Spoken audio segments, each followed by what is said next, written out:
Rádio Piauí.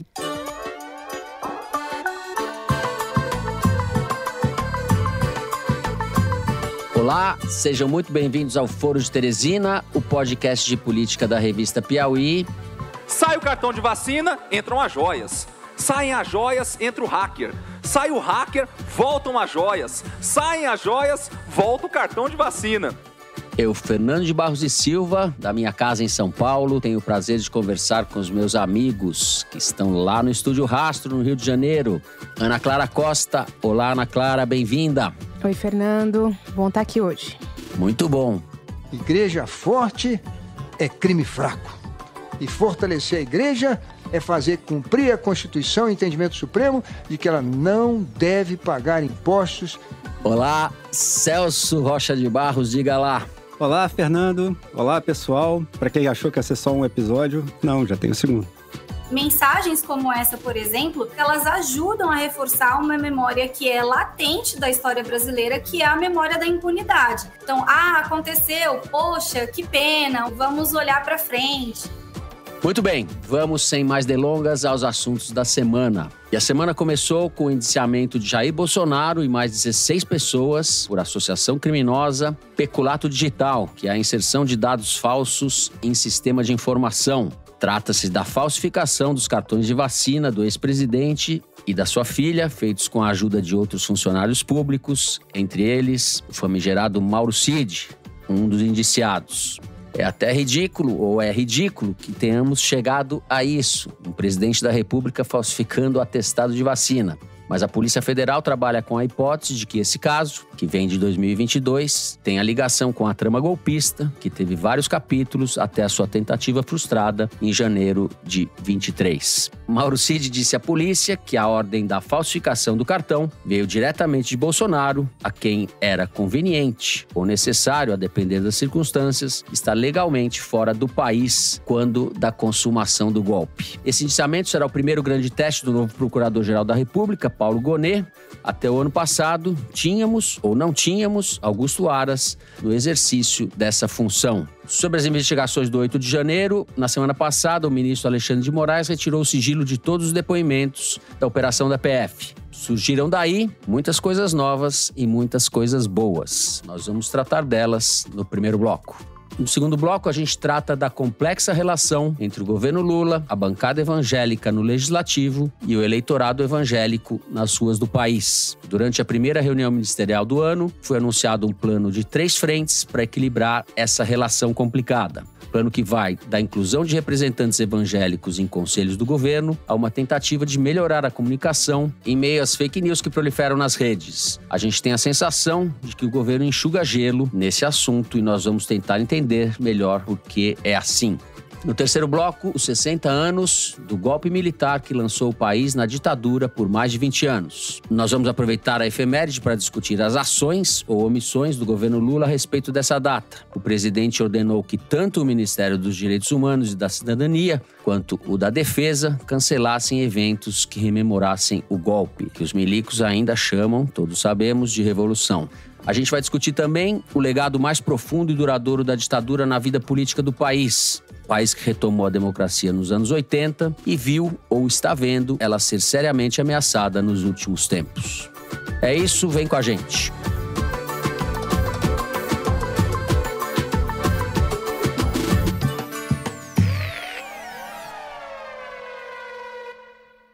Muito bem, Ana Clara, vamos começar com você. Eu falei do indiciamento no caso das vacinas, mas a novidade, ou as novidades, estão nos depoimentos e nos bastidores que envolvem a trama golpista, cada vez mais escancarada e detalhada. Você circulou por Brasília, que eu andei sabendo, eu também tenho as minhas fontes, e eu vi muita gente. Por onde nós vamos começar?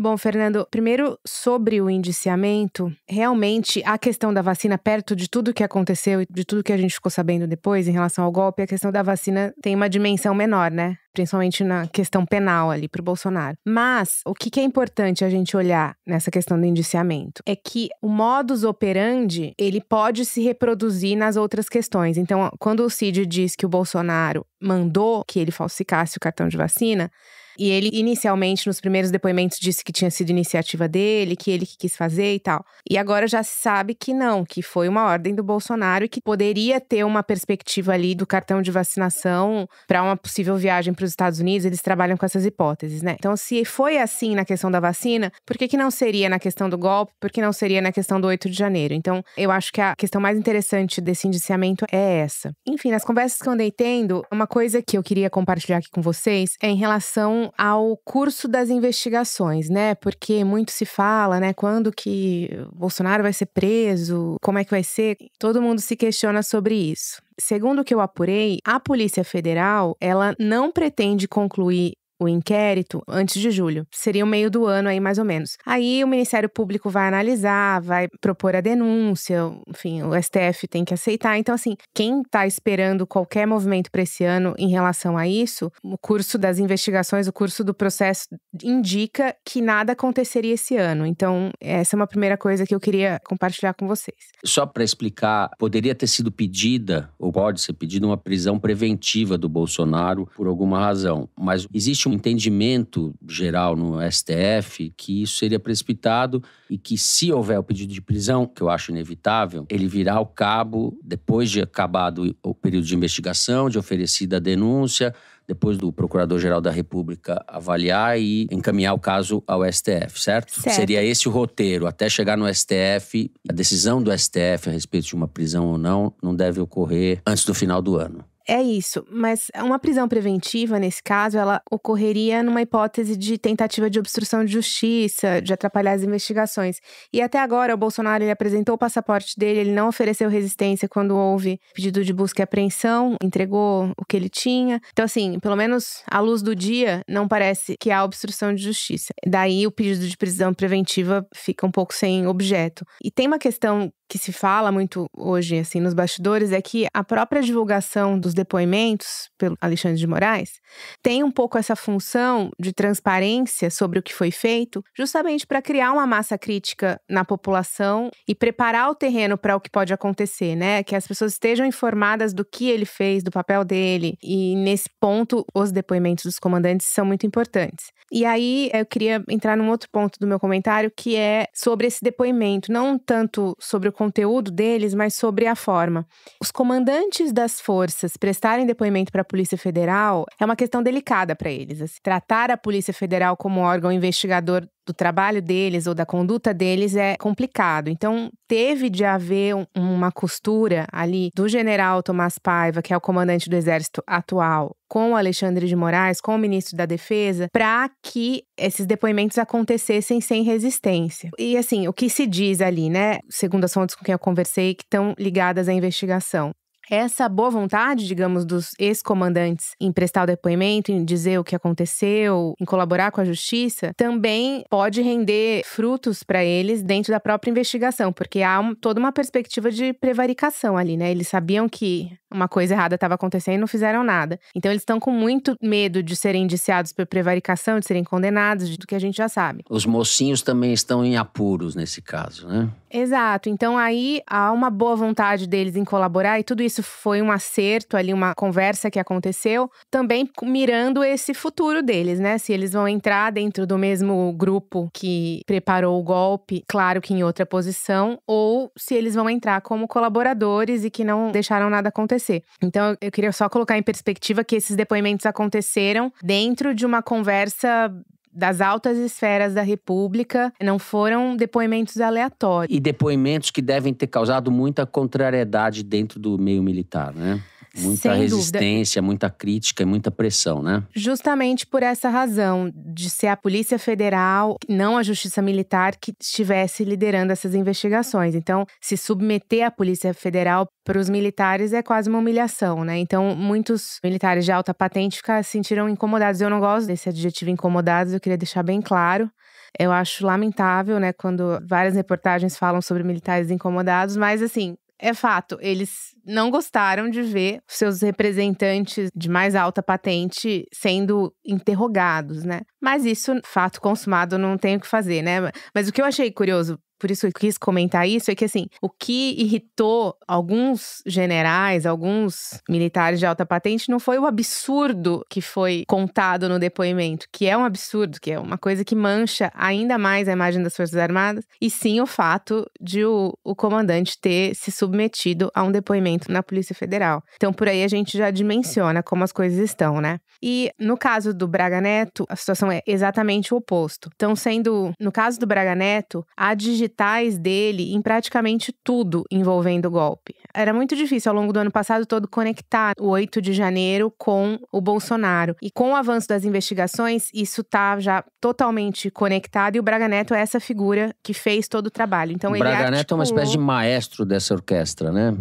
Exato. Então, ele articulava as reuniões que aconteciam no Palácio do Planalto. Ele articulava junto com o alto comando do Exército para tentar sentir a temperatura e ver se eles estavam dispostos a embarcar. Então, assim, ele não falava só com o Freire Gomes, que era o comandante daquela época. Ele falava com os generais que compunham o alto comando também, para tentar fazê-los pressionar o Freire Gomes. Quando os militares não embarcam, né, pelo menos o comandante da Aeronáutica e o comandante do Exército não embarcam, apenas o da Marinha, o Garnier, ele vê que aquilo não ia dar certo, né? E aí começa a tentar fustigá-los pelas redes sociais e dar ordem para a militância fazer isso, então estava envolvido nisso também. No 8 de janeiro, até essa informação foi dada primeiro pela coluna da Malu Gaspar no Globo, o que o prejudicava mais é porque no final do ano, dia 27 de dezembro, quando já se tinha certeza de que os militares não fariam nada, e o Lula já tinha ganhado, a posse seria em 4 dias, ele ainda vislumbra dar um cargo para uma pessoa do grupo deles no governo, caso eles ficassem. Então tem esse ponto. Ele quem? Desculpa. O Braga Neto.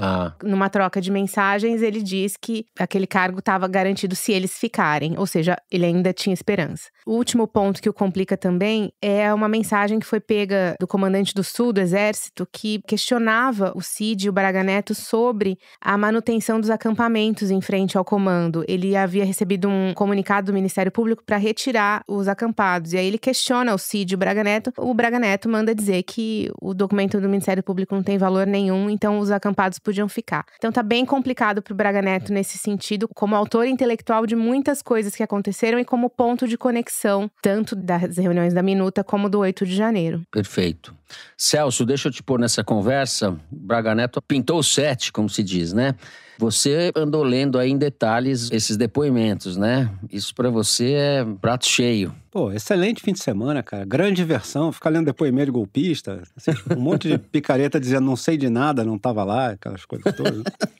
Mas a gente tem a foto do senhor aqui, sei lá. Mas então, se você pegar esses depoimentos todos, que o Alexandre de Moraes liberou agora, e se a gente botar eles lado a lado com o que a gente já tinha visto, do que a polícia descobriu no celular do Mauro Cid, do Braga Neto, etc., já tem 2 coisas que já estão provadas. E tem uma terceira coisa que a gente já começa a entender. Quais são as coisas que estão provadas? A primeira coisa que está provada é que Bolsonaro propôs um golpe de Estado para os chefes das Forças Armadas. Isso aí não tem mais o que fazer. Bolsonaro pode espernear o que quiser, está provado. O comandante do Exército e o comandante da Aeronáutica confirmaram isso para a polícia. Não foi o líder do MST e o presidente da CUT que falaram isso. Foi o comandante do Exército e o comandante da Aeronáutica. O comandante da Marinha ficou em silêncio no depoimento, mas isso é fácil de entender por quê. Porque, segundo os outros 2 comandantes, ele apoiou o golpe. Quando Bolsonaro propõe o golpe, ele fala, beleza, tô dentro. E esses testemunhos confirmam o que a polícia já tinha descoberto nas mensagens do Braga Neto. Porque o Braga Neto faz uma conspiração para derrubar os comandantes legalistas, os comandantes que se opõem ao golpe. E qual é a ordem dele? Queimar o filme do Batista Júnior da Aeronáutica e do Freire Gomes do Exército e exaltar o Garnier da Marinha, que apoiou o golpe. A história que os comandantes contaram é inteiramente consistente com o que a polícia descobriu nos celulares do Mauro Cid e do Braga Neto. Isso está fechado. É claro, isso aqui é o Brasil, pode acontecer qualquer coisa, pode ter anistia, pode ter, enfim. Mas o argumento jurídico de que o Bolsonaro tenta um golpe de Estado já está fechado. Inclusive, fica claro nos depoimentos que o Bolsonaro praticamente só falava disso, naqueles meses entre a eleição e a fuga dele para Disney. Nunca trabalhou tanto, né? Ele que não gosta de trabalhar. Exatamente. Se ele tivesse dedicado ao combate da pandemia 10% da energia que ele dedicou a dar golpe de Estado, enfim, não tinha morrido ninguém. No dia seguinte da eleição, os comandantes das Forças Armadas vão visitar ele no Alvorada e ele pergunta na frente dele se o advogado-geral da União não sabe de nada que possa ser feito para reverter o resultado da eleição. Você vê, ele tratava esse assunto até com leveza, né? Ele falava todo mundo, mas vem cá, esse negócio de eleição tem mesmo como a gente dar uma mutretada nisso, não? Ele bombardeia os comandantes com vídeos de fake news sobre eleições. Aqueles vídeos daquele argentino que tinha uma teoria maluca sobre as urnas eletrônicas, que foi amplamente refutada, inclusive pelos especialistas das Forças Armadas. O Bolsonaro fez os comandantes assistirem aquele negócio. Ele faz os caras assistirem aquele negócio do Instituto Voto Livre, que o Valdemar Costa Neto contratou lá pelo PL para falar umas lenga-lenga lá sobre fraude, etc. Ele fica enchendo o saco dos militares com esse negócio. E segundo os depoimentos aqui, os militares falavam para ele, cara, olha só, a gente teve uma comissão lá para fiscalizar o negócio e não deu nada. E o Bolsonaro não queria saber. Foram pelo menos 2 reuniões. Numa delas o Bolsonaro, na outra o ministro da Defesa do Bolsonaro, o general Paulo Sérgio, propuseram aos comandantes golpe de Estado. Propuseram minutas de golpe de Estado para os dois. As minutas, aliás, são uma tristeza, sinceramente. O cara que escreveu esse negócio aqui, pelo amor de Deus, entendeu? Tem uma hora que ele diz assim, no iluminismo, São Tomás de Aquino defendia o direito a se revoltar contra leis injustas. Cara, São Tomás de Aquino viveu no século XIII, o iluminismo foi no século XVIII. São 500 anos, meu filho. Isso aí é o aluno do Olavo de Carvalho, Felipe Martins. Não, é o que eu ia dizer agora, porque não é isso? Mesmo se ele não for o autor, ele apresentou esse documento, entendeu? E ele era o aluno estrelinha dourada, entendeu? Ganhou chapeuzinho do professor no curso de filosofia do Olavo. Vocês vão vendo que espetáculo que era isso. É foda. Enfim, mas como eu disse, então, o Bolsonaro propôs um golpe de Estado para as Forças Armadas. A segunda coisa que está provado é que, pelo menos depois do segundo turno, e provavelmente desde o primeiro, sempre que o Bolsonaro ou alguém próximo dele falou que a eleição foi fraudada, ele estava mentindo. E eu queria esclarecer o que eu quero dizer com isso. Ele não estava só dizendo uma coisa que é falsa. Ele estava dizendo uma coisa falsa maliciosamente. Ele sabia que era falsa. E ele dizia do mesmo jeito, como forma de promover o golpe. Nunca houve a suspeita razoável de fraude. Os depoimentos, você vê que os comandantes falam com o Bolsonaro o tempo todo, que a Comissão de Fiscalização não encontrou nada de errado. O Bolsonaro mostra para eles aqueles vídeos lá do argentino, etc., e os caras falam assim, isso aí não é, porque ficam explicando para eles, chamam especialistas para explicar para ele e tal, o Bolsonaro não quer saber. Tem os depoimentos aqui das empresas contratadas pelo PL para fazer aquela auditoria do processo eleitoral, e na hora de falar para a polícia lá, que você teria que apresentar prova de alguma coisa, eles dizem, não, nunca encontramos nada. O próprio Valdemar Costa Neto, o presidente do PL, que encomendou o estudo, na hora de apresentar para a polícia falar, o quê? Tem alguma coisa aí? Me mostra as provas. O Valdemar amarela. O Valdemar fala, não tem nada. E caso isso não fosse suficiente, tem uma mensagem do Mauro Cid no celular dele, dizendo para um outro oficial golpista o seguinte, cara, esse é o grande problema de tudo, essa tal da prova aí. O que eu acho um depoimento sensacional. Continua o Mauro Cid. A gente analisa tudo, vai levar para o Ministério da Defesa, traz o especialista e não tem prova nenhuma. Não teve nada, não teve nada. Ou seja, eles sabiam que não teve fraude. Então, quando você tem aquela sessão no Congresso em que os deputados bolsonaristas mostram o vídeo do argentino, levam o cara do PL, faz aquele espetáculo todo para incentivar os golpistas a acamparem em frente aos quartéis, essas pessoas sabiam que estavam mentindo. Então, enfim, as investigações até agora enterram de vez essa história de fraude. E a terceira coisa que é interessante que você vê nos depoimentos, mas aí ainda não está fechado. Você vê que a investigação continua e eu imagino que isso vai se desdobrar em outras investigações. Qual foi o tamanho do movimento dentro das Forças Armadas? Um bom lugar para olhar para isso é o manifesto de oficiais da Ativa que pedia que o Freire Gomes entrasse no golpe. Esse manifesto é ilegal. Militares da Ativa não podem assinar manifestos políticos. Durante muito tempo, inclusive, circulou uma versão dizendo que esse manifesto era meio picaretagem, porque os signatários eram todos da reserva, mas os caras mentiam que era da Ativa. Mas isso, ao que parece, não é verdade. Teve oficiais da Ativa que assinaram esse manifesto. Os testemunhos que o Alexandre Moraes liberou agora, tem gente falando, teve assinatura, todos os militares envolvidos admitem que é ilegal, e eles dizem que os signatários receberam punições disciplinares por terem assinado.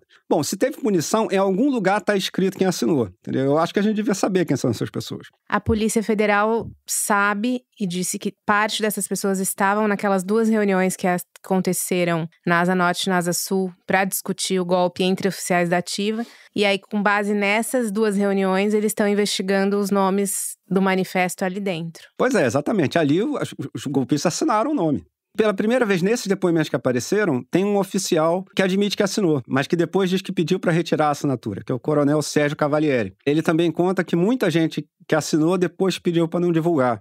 como se eles antes achassem que a adesão seria muito grande e que o golpe realmente sairia, mas eles foram vendo que o negócio não caminhou como eles esperavam e falaram, não, tira esse nome da gente aí, então. É sempre bom lembrar, esse manifesto foi lido na Jovem Pan, entendeu? Sim, sempre bom lembrar mesmo. Paulo Figueiredo. O Paulo Figueiredo, o herdeiro do golpe passado, foi na Jovem Pan, em frente de todo mundo, e leu o manifesto pedindo o golpe de Estado. Ou seja, não só tinha a proposta aos comandantes militares, como também os bolsonaristas conspiraram ativamente dentro das Forças Armadas para derrubar os oficiais que não apoiassem o golpe e promover os golpistas. Então, como disse a Ana Clara, no caso do Braga Neto, assim, o cerco está se fechando, né? Assim, a coisa está cada vez mais difícil para o Bolsonaro e para o seu ciclo interno. E o Bolsonaro, ele termina o cronograma do golpe tirando o dinheiro das contas dele em dezembro, quando ele vê que não vai acontecer por via militar, ele transfere o dinheiro para os Estados Unidos, a polícia detectou essas transferências e vai embora. E a expectativa dele, com o Braga Neto tentando articular a população via acampamentos, era isso, ir para Orlando e voltar depois de Orlando nos braços do povo, caso os com planos... o chapéu de Mickey, assim. O Braga Neto que falou com o Cid para liberar dinheiro para os kids pretos, né? Não teve isso? Sim, também. Teve, também. Exato. Também. Olha, tem uma personagem aí que eu acho que a gente não deve deixar passar nesse Carla bloco, Zambelli. que é a Carla Zambelli. Você já matou a charada. Que falou numa formatura de oficiais lá no ITA, o Instituto Tecnológico da Aeronáutica. Ela chegou junto do brigadeiro Batista Júnior e falou, o senhor não vai deixar o presidente na mão, né? E o cara deu uma enquadrada nela, né? Falou, eu tô entendendo o que você tá falando e comigo não tem isso. E eu espero que a PF e o Alexandre de Moraes não deixem a Carla Zambelli na mão também agora. Carla Zambelli é garantia de sucesso, né? Assim, é uma garantia de sucesso. Que tá no controle de suas ações e sabe o que tá fazendo, né? Isso é bastante claro. Na véspera da eleição, tava dando tiro nos jardins, atrás de um homem negro. Exatamente. Mas o que me deixa chocada é que mesmo, vamos supor, que esses militares envolvidos sejam condenados e presos, eles não deixarão de receber as suas aposentadorias de 40 mil reais nunca. Porque é o caso do Ailton, ex-major Ailton Barros, que foi o que participou ali da vacina, enfim, de várias tentativas. Ele tinha sido expulso do exército por ter cometido crime e a esposa dele continuava recebendo a pensão dele, porque a regra é essa, mesmo que ele seja expulso, preso ou qualquer coisa, ela se converte em viúva dentro da regra no exército e continua recebendo. Então assim, todos esses militares, caso sejam punidos, não deixarão de receber seus benefícios, mesmo que seja por meio das suas esposas. Com essa sua fala, eu deixo ela para a reflexão dos nossos ouvintes. A gente encerra o primeiro bloco do programa aqui. Temos um rápido intervalo. No segundo bloco, nós vamos falar da relação de Lula com os evangélicos. Já voltamos.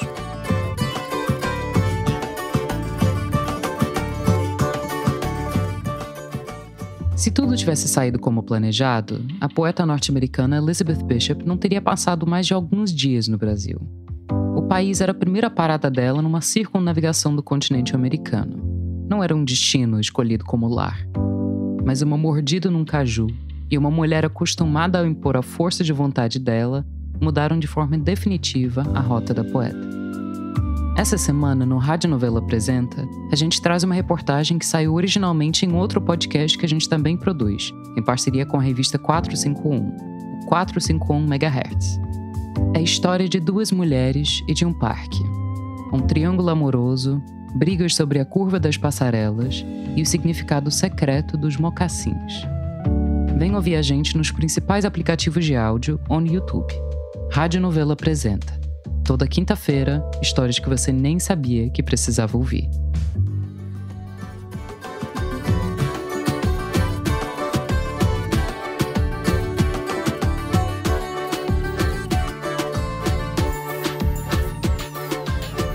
Muito bem, estamos de volta. Celso, eu vou começar com você. Essa questão é ampla, né? Da relação do governo com a população evangélica. Eu diria, para começar, não sei se faz sentido, que tem 2 dimensões ou 3 dimensões.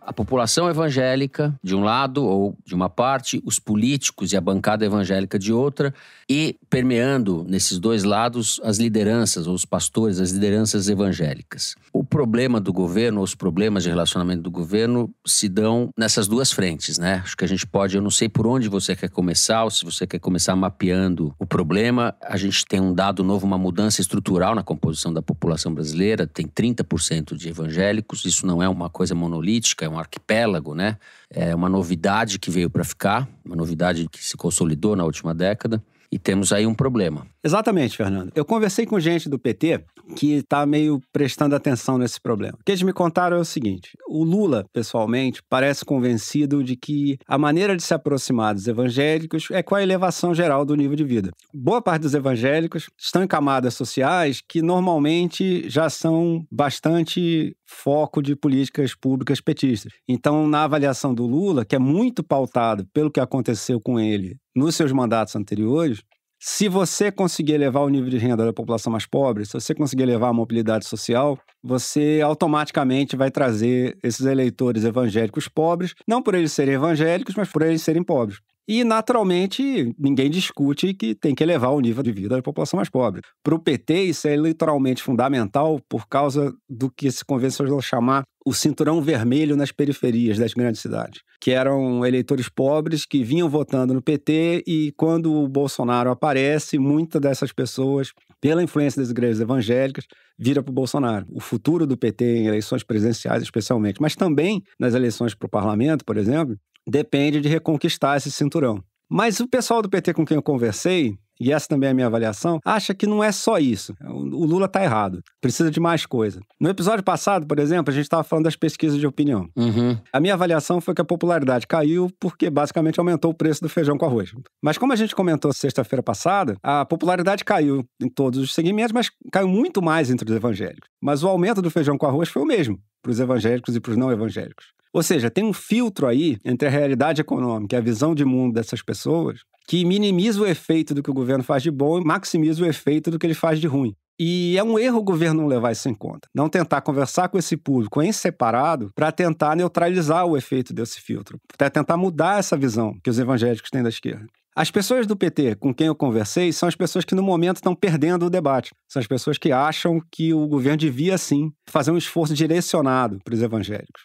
Eles acham que o Lula basicamente está com a cabeça nos seus outros mandatos. Assim, ele está achando que o mundo ainda é aquele que era nos anos 2000, quando, de fato, se você conseguisse bons resultados com políticas sociais voltadas aos mais pobres, automaticamente você trazia o voto dos evangélicos pobres.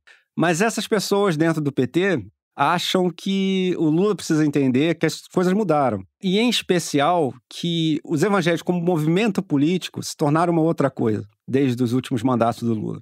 É sempre bom lembrar, em 2018, a eleição do Bolsonaro foi a primeira vez que todas as grandes denominações evangélicas apoiaram o mesmo candidato para presidente. Isso nunca tinha acontecido, porque há divisões muito grandes entre as igrejas evangélicas. Mas o Bolsonaro soube capturar esse movimento. Ele soube botar uma coisa que preocupa muitos petistas, essa interação das igrejas com o grupo de WhatsApp, com as redes sociais, a favor do Bolsonaro. Então, nesses grupos sociais, às vezes, por exemplo, circulam os números dos candidatos apoiados pelo Bolsonaro. E, às vezes, a pessoa não se dá nem ao trabalho de pesquisar o nome do cara. Ela anota aquele número e vota no cara. Isso, inclusive, avacalha com as pesquisas eleitorais. Porque, na hora da pesquisa eleitoral, o cara ainda não foi checar que número é aquele, entendeu? E pode ser que ele diga uma coisa na pesquisa e depois vai lá na hora de votar e vote no número e seja outro candidato. Tem gente que acha que isso aconteceu com o Witzel aqui no Rio, por exemplo. Então, o pessoal do PT que está mais na base, tem inclusive um pessoal que já trabalhou com igreja católica, né? De base, eles são bem mais preocupados com isso do que o Lula. E eles acham que essa interação das igrejas com as redes sociais é um fenômeno novo que muita gente no governo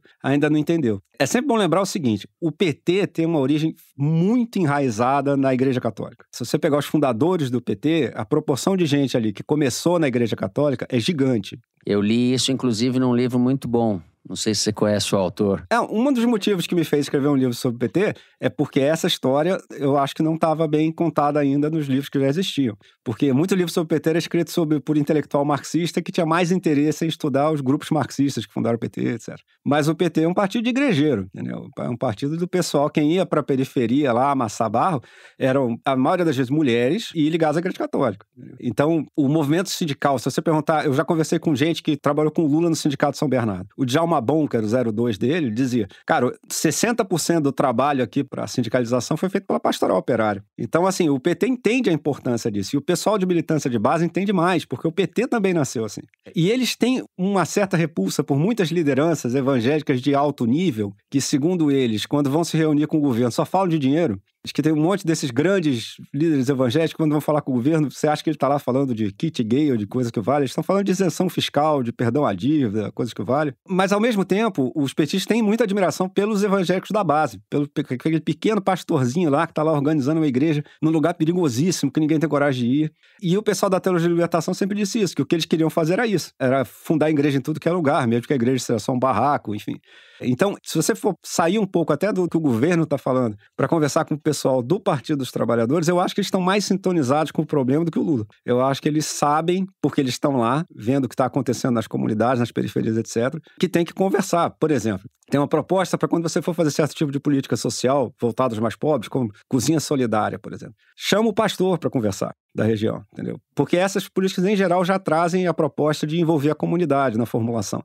E tenta envolver, assim, os evangélicos em políticas que são do interesse deles e que são inteiramente de acordo com os projetos de esquerda, entendeu? Como justiça social, etc. Então, eu acho que tem gente pensando sobre isso. Mas não é quem tá ganhando a parada, por enquanto, né? Por enquanto ainda não, entendeu? E eu espero, sinceramente, que do ponto de vista do Lula, e pelo menos enquanto tanta coisa tiver em jogo com isso, né? Visto que boa parte desse eleitorado, no momento, ainda apoia um candidato que é autoritário, né?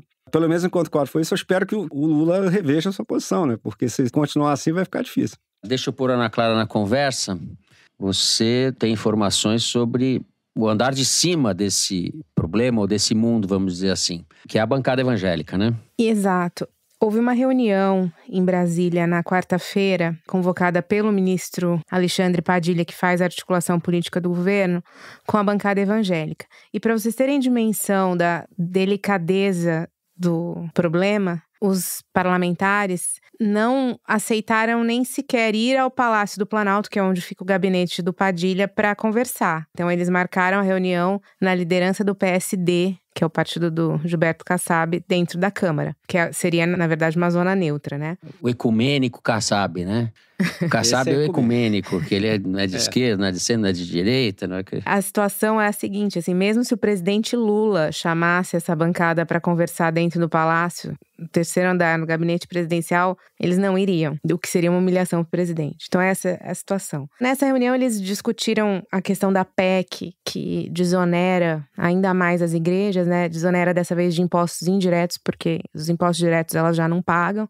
Então essa foi a pauta da conversa. É o que mostra que o governo, nesse aspecto da grana, está tentando pactuar com as igrejas. A questão, e aí conversando com essas fontes, que são, posso dizer, de uma ala talvez mais moderada da discussão, é que mesmo que haja uma convergência de pauta no Congresso, que agrade as agremiações evangélicas de alguma forma, na pauta dos costumes é impossível haver acordo. E é a pauta dos costumes que chega na ponta do eleitorado. Então, esse parlamentar, ele me citou um exemplo. Uma recomendação de um conselho ligado ao Ministério da Saúde, um conselho que não é deliberativo, que propôs que rituais de religiões de matriz africana fossem considerados parte de tratamentos terapêuticos. A gente sabe que as comunidades terapêuticas que recebem recursos do governo federal e que muitas delas são comandadas por igrejas evangélicas, né? Não tem a prerrogativa de oferecer tratamento médico, mas sim tratamento espiritual. Então, isso existe.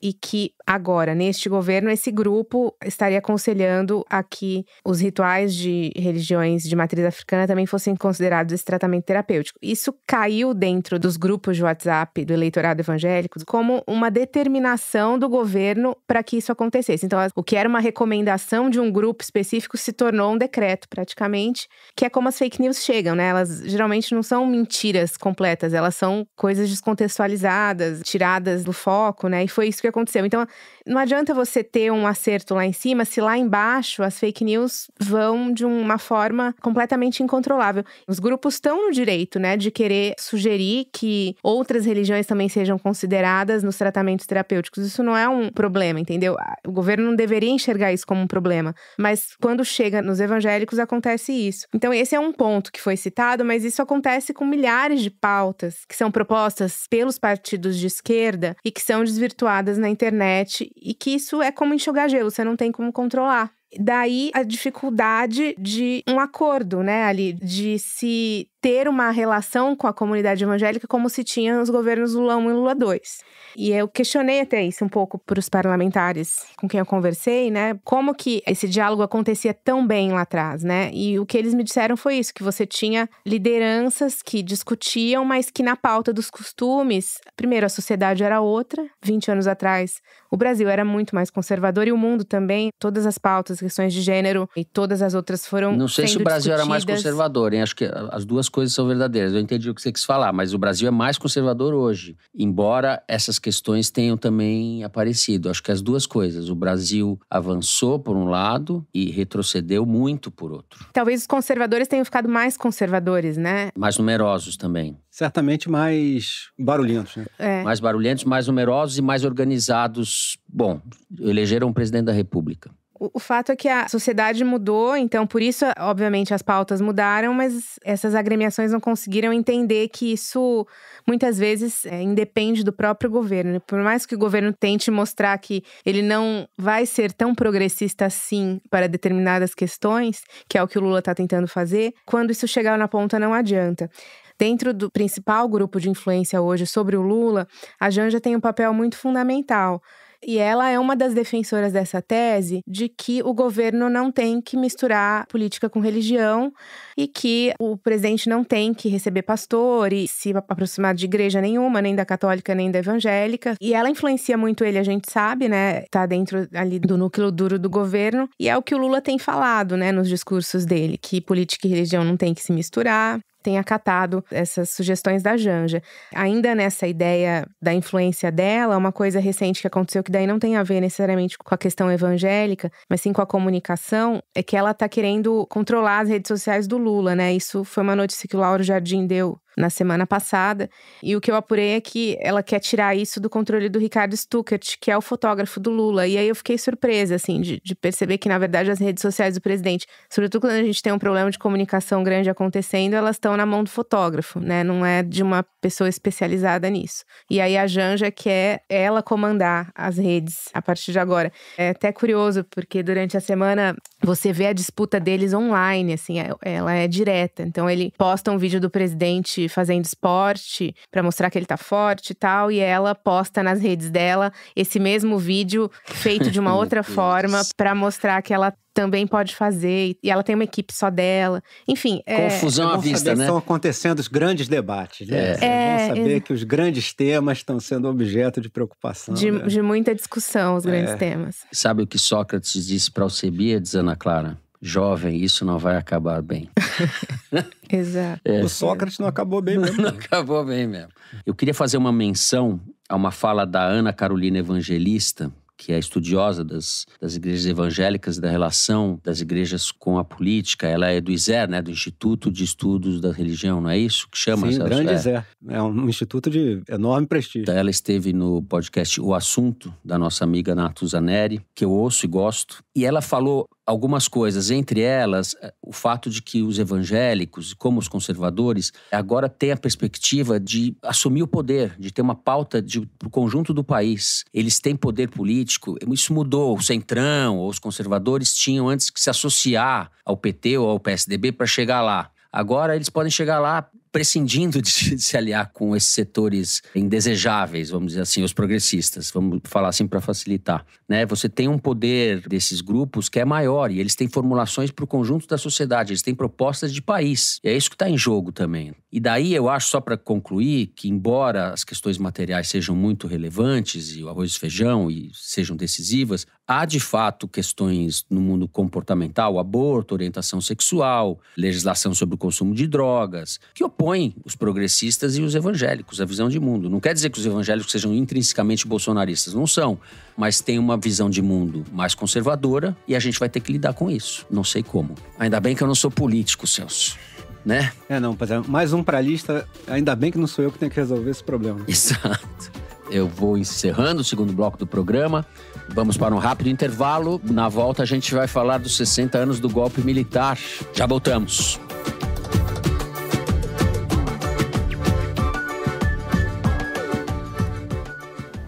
O Sesc Pompeia convida você para uma visita à exposição Quase Circo, de Carmela Gross. O olhar crítico sobre a arquitetura e urbanismo das obras da artista visual, em diálogo com a fábrica projetada por Lina Bubardi, de 27 de março a 25 de agosto.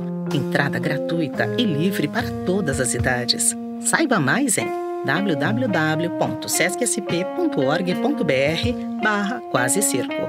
Realização Sesc.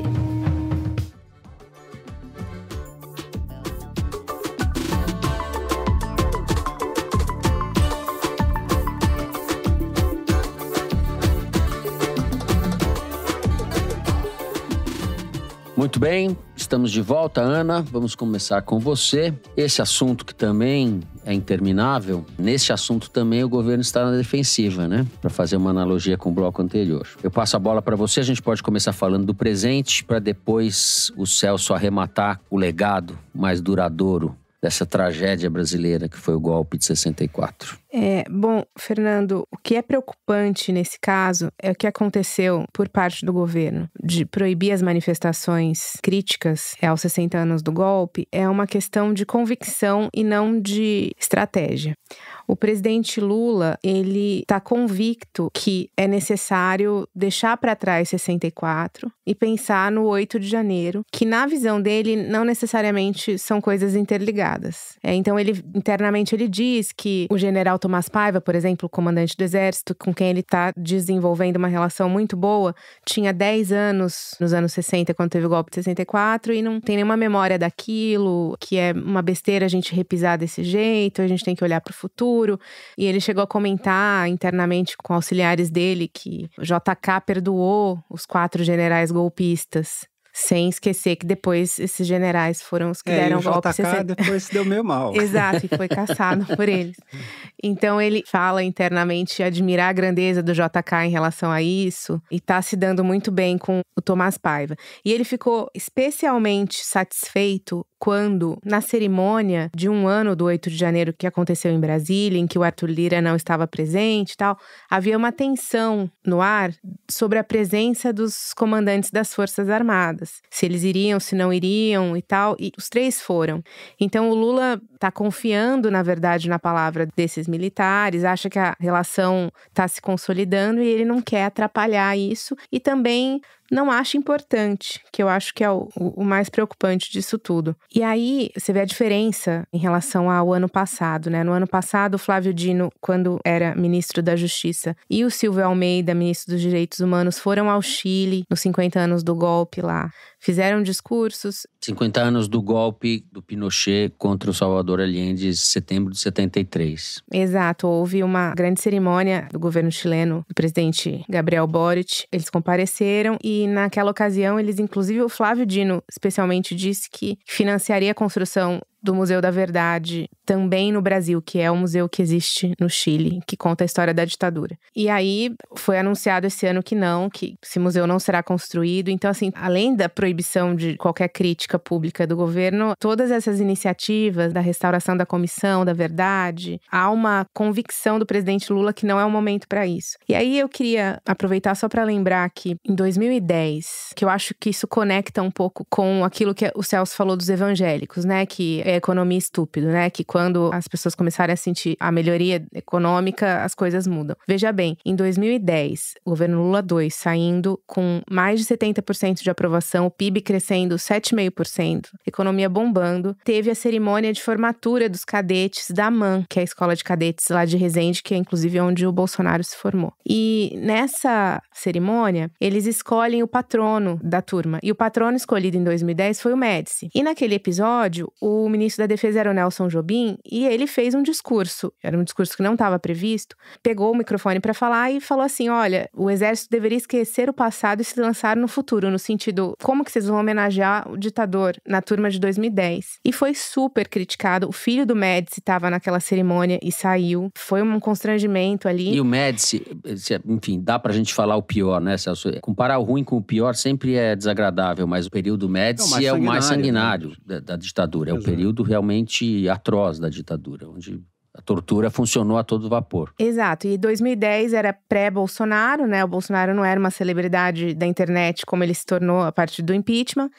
E, em tese, a economia estava bem, as pessoas estavam felizes, né? Era assim que estava a caserna em 2010. E aí, tem uma questão que eu acho que é fundamental ser discutida e que está relacionada a essa visão equivocada, na minha opinião, do presidente, de que as coisas não estão conectadas, que 64 acabou, que é o seguinte, as escolas militares, elas são geridas pelo Ministério da Defesa, não pelo MEC. Então, assim, em muitas aulas, eles devem aprender que o Médici é um grande herói da pátria, coisa que eu não aprendi na escola. Então, existe um controle do governo federal sobre o que é ensinado nessas escolas, como que você forja essas comunidades militares, vilas militares, escolas militares, vivendo todos juntos, de certa forma isolados culturalmente da população brasileira, aprendendo que o ditador mais sanguinário do regime militar era um herói, entendeu? É óbvio que está totalmente conectado 64 com o que está acontecendo agora. E não é uma coisa recente, né, de Bolsonaro. Isso é 2010, o que eu tô falando é de 2010.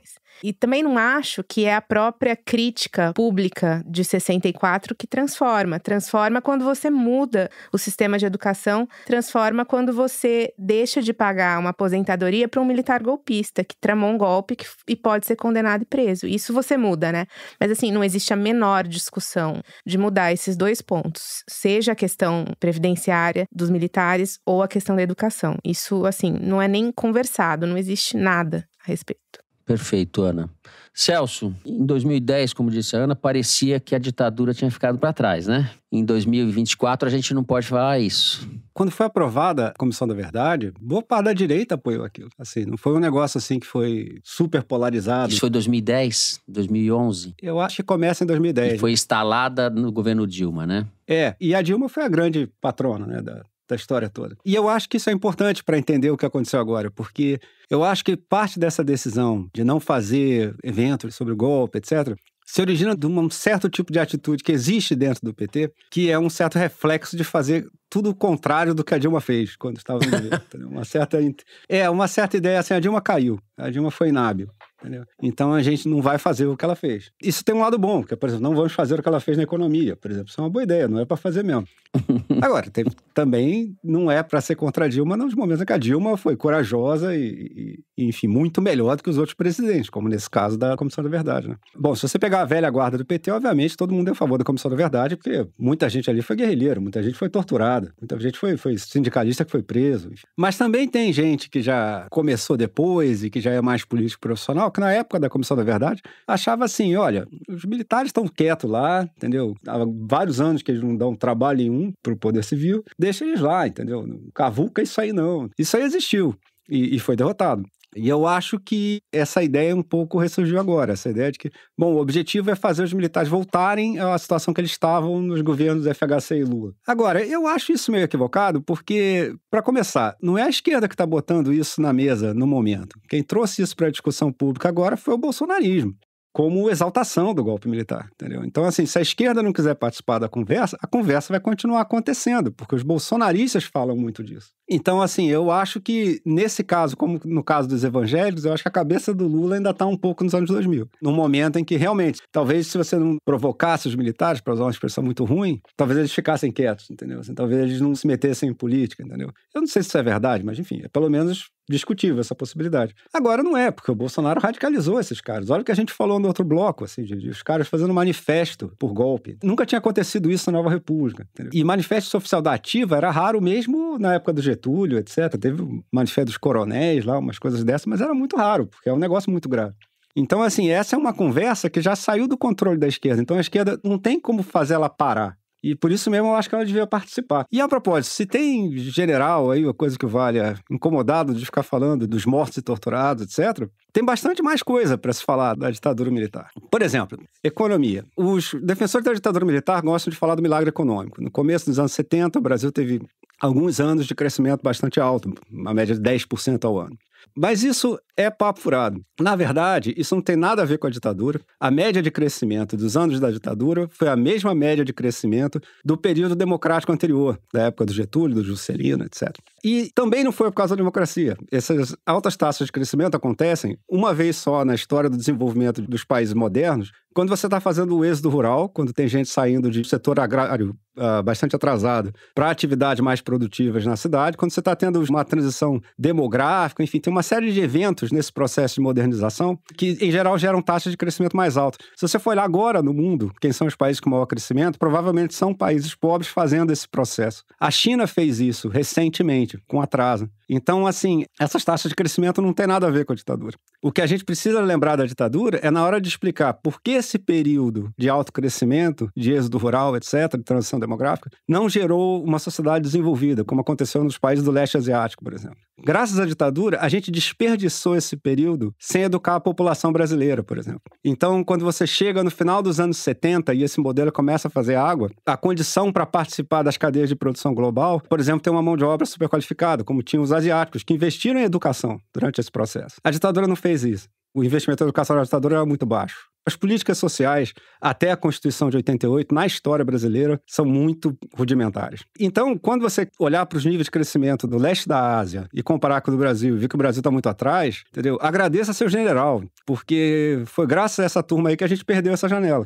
E também, se o general não quiser falar nem de mortes desaparecidas, nem de economia, podemos falar de política. Uma das heranças da ditadura militar para o Brasil foi o Centrão, essa maravilha que todos conhecemos hoje em dia. O que é o Centrão? A ditadura brasileira era diferente da ditadura Pinochet, por exemplo, no sentido de que ela tinha uma espécie de um simulacro de vida política. Tinha uma oposição consentida, né? Tinha uma oposição consentida, o Congresso ficava aberto desde que não enchesse o saco dos generais, tinha eleição para prefeito nas cidades menores, tinha eleição para deputado, senador, mas toda vez que isso parecia ameaçar o poder dos militares, em algum grau, eles mudavam a regra do jogo. AI-5, o pacote de abril de 77, enfim. Não, bom lembrar, o golpe de 64, os caras entraram e disseram que ia ficar 1 ano, até fazer uma eleição presidencial. Mas aí gostaram da boquinha e ficaram lá. Aí disseram, não, mas vai ter eleição para governador. Aí a oposição ganha eleição para governador, pronto, não tem mais eleição para governador. Aí, tudo bem, mas ainda tem o Congresso. Aí o Congresso começa a reclamar, eles fecham o Congresso. Aí eles expulsam os caras que eles não gostavam do Congresso, volta para ter eleição, volta o Congresso. Aí, em 74, a oposição tem uma boa votação para o Senado, eles avacalham completamente a regra de formação do Senado, enfim, uns senadores biônicos lá, uns caras que não tinham sido eleitos para nada, para continuar tudo a mesma coisa. Então, era tudo meio farsa, enfim, não tinha poder real envolvido nisso.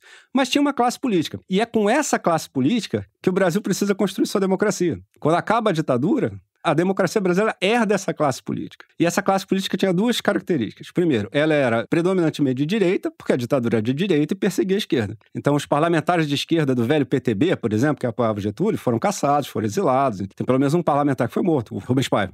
Então, era uma classe política predominantemente de direita, como até hoje a classe política brasileira é predominantemente de direita. Mas não é só isso. A classe política que a ditadura nos deixa de herança é uma direita basicamente fisiológica, uma direita corrupta, porque a ditadura nunca incentivou que se formassem lideranças de direita capazes de disputar o público brasileiro, como era o Lacerda, por exemplo, antes da ditadura.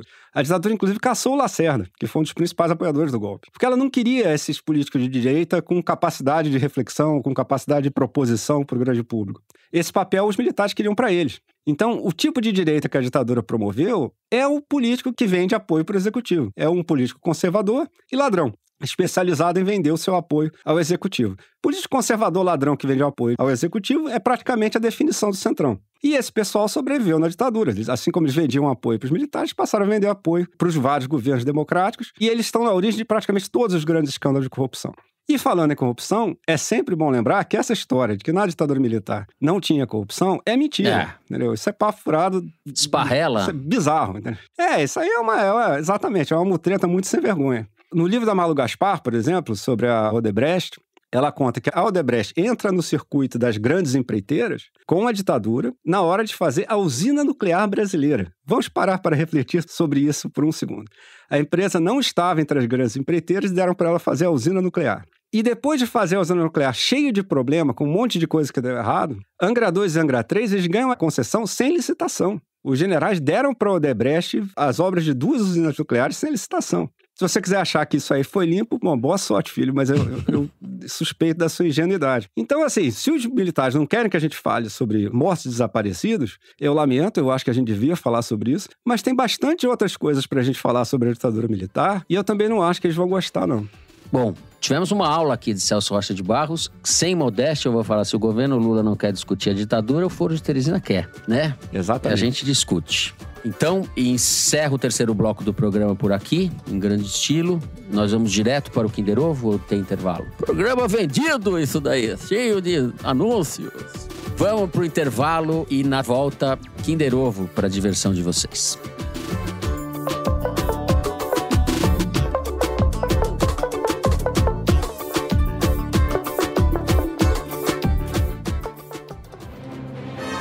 A Orquestra Sinfônica do Estado de São Paulo tem uma novidade.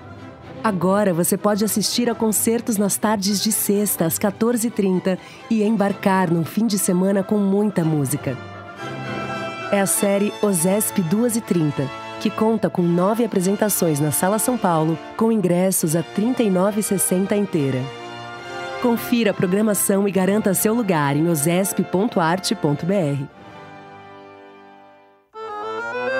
De volta, vamos lá para o momento Kinder Ovo. Eu vou participar também, direção ou não? Olha eu esnobando aqui. Tá bom. É ridículo. Nem entendi nada na hora. Ai, que... Vamos lá, então. Solta aí, Mari.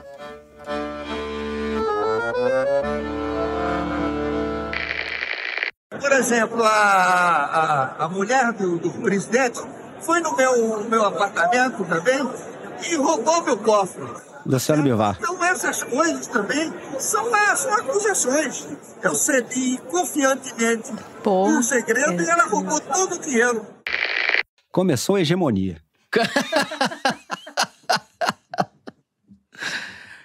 O Celso acertou. O ex-presidente do União Brasil, Luciano Bivar, quando acusa de roubo a mulher do atual presidente da Legenda, Antônio Rueda. É tudo gente boa. Essa pessoal a herança da ditadura aí, Celso. Pois é. Escuta, o que eu tenho que assistir pra poder responder esse Kinder Ovo? Você me recomenda um canal? Não, eu tava acompanhando essa briga, porque eu acho que o negócio...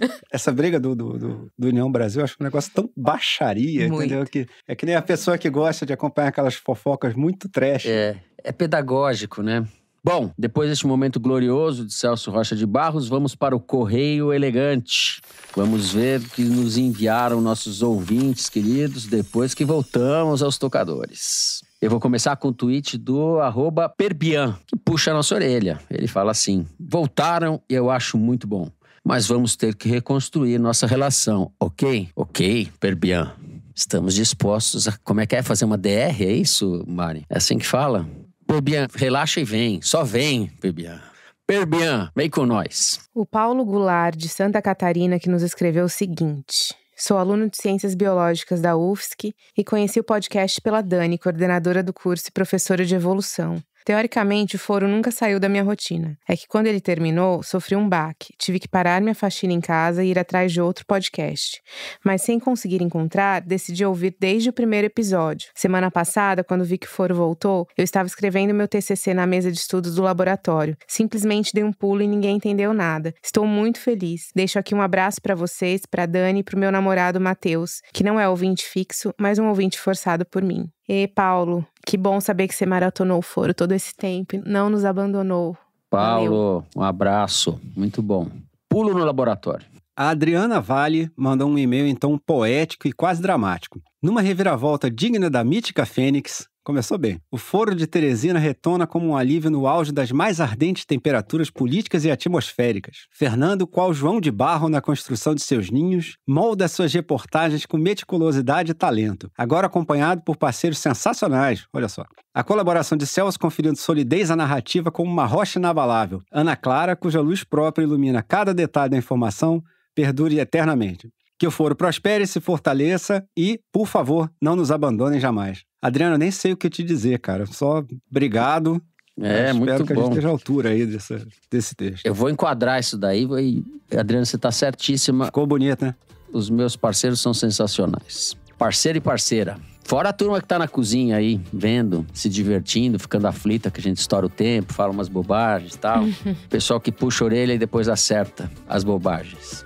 Muito bem, encerramos o Correio Elegante. Eu quero lembrar vocês que esse episódio do Foro está disponível na página da Piauí no YouTube. Aproveita e clica lá no sininho para seguir a Piauí por lá. O Foro de Teresina é uma produção da Rádio Novelo para a revista Piauí. A coordenação geral é da Evelyn Argenta. A direção é da Mari Faria, com produção e distribuição da Maria Júlia Vieira. A checagem do programa é do Gilberto Porcidônio. A edição é da Evelyn Argenta, da Luísa Silvestrini. Bem-vinda, Luísa. A identidade visual é da Amanda Lopes. A finalização e a mixagem são do João Jabassi e do Luiz Rodrigues, da Pipoca Sound, que também são os intérpretes da nossa melodia tema. A coordenação digital do programa é da Bia Ribeiro e da Juliana Jäger. O programa foi gravado no Estúdio Rastro do Dani Di, no Rio de Janeiro, e na minha casa, em São Paulo. Eu me despeço assim dos meus amigos em estúdio. Ana Clara, tchau, Ana Clara. Tchau, Fernando. Até semana que vem. Celso Rocha de Barros. Tchau, Celso. Tchau, Fernando. Até a próxima sexta-feira. É isso, gente. Uma ótima semana a todos e até semana que vem.